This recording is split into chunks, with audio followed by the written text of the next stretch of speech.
Rolf टुबेली इस बात पर जोर देते हैं कि सिर्फ सही चीजें करने से ही सफलता नहीं मिलती, बल्कि गलत चीजों को बंद करना भी उतना ही जरूरी है।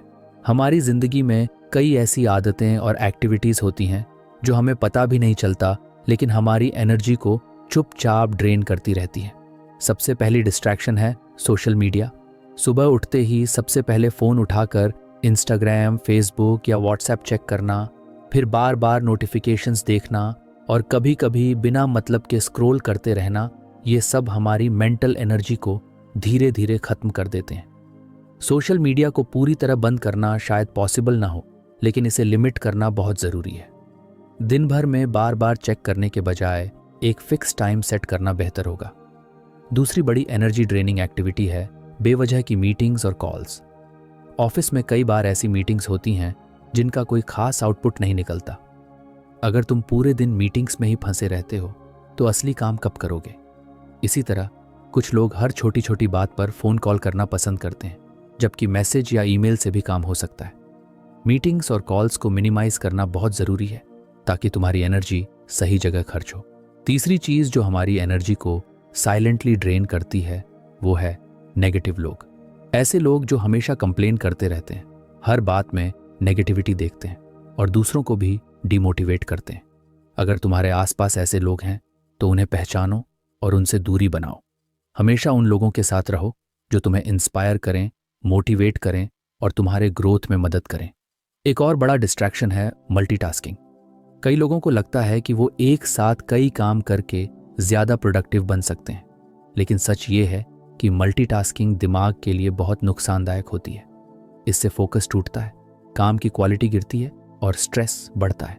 एक समय में एक ही काम पर ध्यान दो और उसे पूरी तरह खत्म करके ही अगला काम शुरू करो। अब सवाल उठता है कि इन डिस्ट्रैक्शंस और एनर्जी ड्रेनिंग एक्टिविटीज से बचने के लिए क्या किया जाए।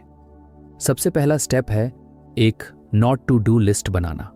जिस तरह हम अपने दिन भर के ज़रूरी कामों की टू डू लिस्ट बनाते हैं, उसी तरह हमें यह भी तय करना चाहिए कि कौन कौन सी चीज़ें हमें अवॉइड करनी है। दूसरा स्टेप है डिजिटल डिटॉक्स। सोशल मीडिया और अननेसेसरी नोटिफिकेशंस को मिनिमाइज करो। अगर ज़रूरी ना हो तो फ़ोन साइलेंट मोड पर रखो और एक फिक्स टाइम के बाद ही मैसेजेस और ईमेल्स चेक करो। तीसरा स्टेप है सही लोगों के साथ टाइम स्पेंड करना। तुम्हारा एनवायरनमेंट बहुत मायने रखता है। अगर तुम्हारे आसपास पॉजिटिव और प्रोडक्टिव लोग होंगे तो तुम्हारी एनर्जी भी सही जगह खर्च होगी। चौथा स्टेप है अपने वर्क स्केड्यूल को ऑप्टिमाइज करना। अननेसेसरी मीटिंग्स से बचो, स्मार्ट तरीके से काम करो और अपने दिमाग को ज़्यादा लोड मत दो। आखिरी और सबसे ज़रूरी स्टेप है सेल्फ डिसिप्लिन डेवलप करना।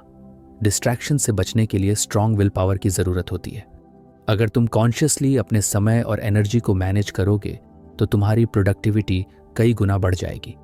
डिस्ट्रैक्शंस और एनर्जी ड्रेनिंग एक्टिविटीज़ से बचना आसान नहीं है, लेकिन नामुमकिन भी नहीं है। छोटी छोटी आदतें बदलकर और सही प्रायोरिटीज सेट करके हम अपनी ज़िंदगी को ज़्यादा मीनिंगफुल और प्रोडक्टिव बना सकते हैं। अक्सर हम सक्सेसफुल लोगों, कंपनियों और प्रोजेक्ट्स की स्टोरीज पढ़ते हैं और सोचते हैं कि हमें बस वही करना है जो उन्होंने किया, लेकिन असली सीख सिर्फ सक्सेस से नहीं बल्कि फेलियर से भी मिलती है। रॉल्फ टुबेली का कहना है कि सिर्फ सफल लोगों की कहानियां पढ़ने से हम एक अधूरी पिक्चर देखते हैं। असली नॉलेज उन लोगों की स्टोरीज से आती है जो फेल हुए, क्योंकि वही हमें बताते हैं कि किन गलतियों से बचना चाहिए। जब हम किसी फेल्ड